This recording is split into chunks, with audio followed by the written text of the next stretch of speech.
आगे बढ़ते और आपको बता दें कि मानसून सत्र से जुड़ी बड़ी खबर है। मानसून सत्र से पहले सर्वदलीय बैठक बुलाई गई है। केंद्र सरकार ने बुलाई है सर्वदलीय बैठक। मानसून सत्र 18 जुलाई से 12 अगस्त तक चलेगा। तो वहीं सत्र में सरकार कई नए बिल पेश करेगी।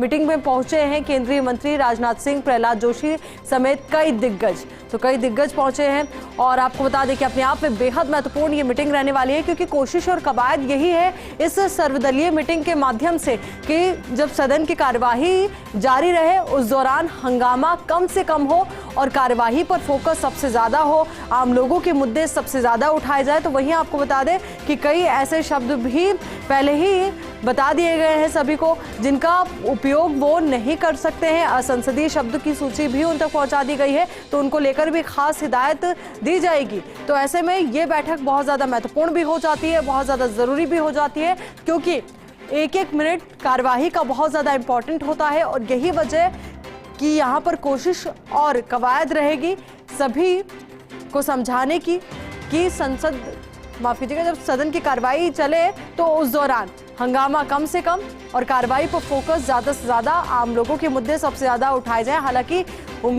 यही कहा जा रहा है कि मानसून का ये जो सत्र है वो हंगामेदार रहने वाला है। हंगामा कई मुद्दों को लेकर के हो सकता है, महंगाई को लेकर के हो सकता है, अग्निवीर स्कीम को लेकर के मुद्दा उठाया जा सकता है। तो वहीं नुपुर शर्मा के बयान को लेकर जिस तरीके से विवाद हुए, तो उसको लेकर भी यहाँ पर मुद्दा उठाया जा सकता है। अब इसी को लेकर ज्यादा जानकारी के साथ हमारे सहयोगी और दिल्ली न्यूज एडिटर अदिति नागर हमारे साथ जुड़ चुके हैं। अदिति, देखिए, हंगामे के आसार है, पर फिर भी कोशिश और कवायद यही रहेगी कि सर्वदलीय बैठक के माध्यम से संदेश पहुंचाया जाए कि हंगामा कम से कम और काम पर फोकस सबसे ज्यादा, प्रोडक्टिविटी सबसे ज्यादा।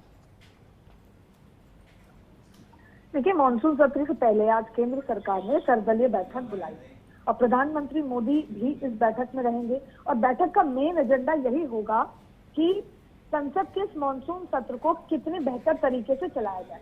बैठक में प्रधानमंत्री नरेंद्र मोदी के साथ साथ तमाम बड़े दिग्गज जो केंद्र के नेता हैं वो शामिल होंगे। और इससे पहले लोकसभा अध्यक्ष ओम बिरला ने भी सभी दलों से संसद में शांति और गरिमा बनाए रखने का आह्वान भी किया था। आपको बता दें कि 18 जुलाई से सत्र शुरू हो रहा है और इससे पहले आज केंद्र सरकार सर्वदलीय बैठक जो बुलाई है उसमें यही माना जा रहा है कि प्रधानमंत्री नरेंद्र मोदी सबसे यही अपील करेंगे कि सब शांति से और तमाम तरीके की बहस चर्चा हो, जिससे कि कोई जो है पॉजिटिव रिजल्ट पे उतर सके। लेकिन बैठक, आपको सबसे पहले अपडेट ये दे दें कि संसद के मानसून सत्र से पहले जो सरकार ने बैठक बुलाई है वो शुरू हो चुकी है, तमाम लोग वहां पहुंच चुके हैं। लेकिन विपक्ष की तरफ से यही बात बार बार कही जाती है कि जब हम देश में पिछले दिनों में जो भी मुद्दा हुआ उसको उठाने की कोशिश करते हैं तो सरकार उस पर बहस नहीं करती है। ये सत्र है 18 जुलाई से 12 अगस्त तक चलेगा और ये भी माना जा रहा है कि इस बार के मानसून सत्र हंगामेदार रहेगा। आपने भी शुरुआत से ये बात कही, क्योंकि नुपुर शर्मा से लेकर महंगाई से लेकर डॉलर के दाम और रुपये की बराबरी से लेकर बहुत सारे ऐसे मुद्दे हैं जिसको लेकर विपक्ष उठाना चाहता है। और इसी के दौरान लोकसभा अध्यक्ष ओम बिरला ने भी सभी दल की कल बैठक बुलाई थी, इसमें शांति गरिमा बनाए रखने की बात कही थी। अब आपको ये बता दें कि सभी विपक्षी दलों के साथ चर्चा शुरू हो गई है और ये भी है कि जो कामकाज की सूची के अनुसार सदनों में 14 लंबित विधेयक और 24 नए विधेयक शामिल हैं। यानी कि इस बार पुराने जो 14 बिल्स हैं और आने वाले दिनों में जो 24 नए बिल्स हैं वो शामिल होंगे।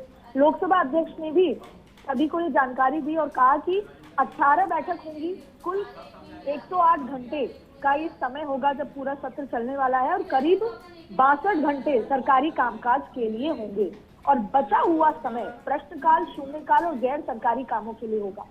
ये सारी बात आपको बताना या हमारे जो श्रोता जो सुन रहे हैं उनके लिए ये है कि बहुत महत्वपूर्ण होता है। इस पूरे देश में जो जनता का जो पैसा है वो इस सत्र जब चलता है उसमें इन्वॉल्व होता है, यानी कि और जनता के लिए जो पॉलिसी तैयार होती है वो इस सदन में तैयार होती है। यानी सदन में हर एक मिनट बहुत महत्वपूर्ण होता है देश के विकास के लिए। तो अगर देश को विकास की ओर ले जाना है, नए बिल, नई चर्चा और नए चीजें जो नवाचार लेकर आने हैं, तो सत्र शांति से चले, बहस हो, चर्चा हो, ये जरूरी है। लेकिन विपक्ष की बात यह है कि विपक्ष का तेवर हर बार की तरह इस बार आक्रामक है। और जैसे जैसे देखिए, अगर पॉलिटिकल एंगल देखें तो जैसे जैसे चुनाव नजदीक आता है देश के, विपक्ष हर बार सत्र में वो मुद्दे उठाती है जो ये मानती है कि सरकार विफल रही है उनको एड्रेस करने में। ऐसे में टीएमसी, टीआरएस, शिवसेना और आज भी विपक्ष के दलों की भी एक सर्वदलीय बैठक होने वाली है, जो वो आपस में चर्चा करेंगे कि किन मुद्दों पर हमें सरकार को जो है बैकफुट पर लेकर आना है।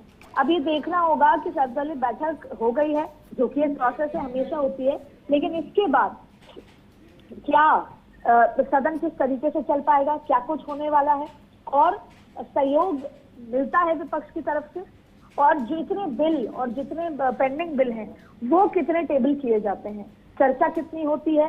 और देखिए, जो अधीर रंजन चौधरी ने ये भी कहा था कि अग्निपथ योजना, बेरोजगारी है, किसान के मुद्दे पर चर्चा की मांग, और इस बार अग्निपथ योजना को लेकर भी हंगामेदार रह सकता है, उस पर भी जवाब सही होगा।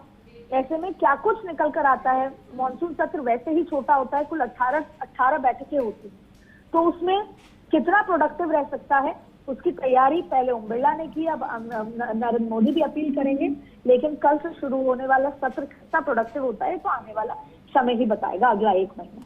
बिल्कुल, आने वाले वक्त में ये पूरी तस्वीर भी क्लियर होगी अदिति कि कितना हंगामा यहाँ पर कार्रवाई के दौरान होगा, या फिर कहें कि कितना प्रोडक्टिव ये सत्र रहने वाला है। हालांकि उम्मीद आम लोग यही करते हैं कि 1-1 मिनट का सदुपयोग हो, हंगामे की भेंट ये सत्र ना चढ़े।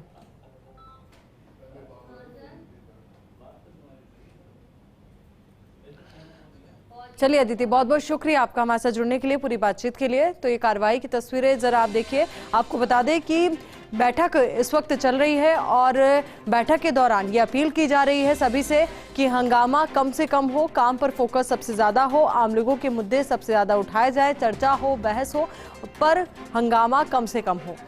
और ये तस्वीर भी ज़रा आप देखिए, कल लोकसभा स्पीकर ओम बिरला ने भी सर्वदलीय बैठक बुलाई थी, उनकी ओर से भी यही आह्वान किया गया था कि प्रोडक्टिव ये रहे सत्र, ज़्यादा से ज़्यादा काम की बातों को रखा जाए ध्यान में और कम से कम हंगामा रहे। हालांकि अब देखना ये महत्वपूर्ण होगा कि आने वाले वक्त में कितना हंगामा बरपेगा कार्रवाई के दौरान।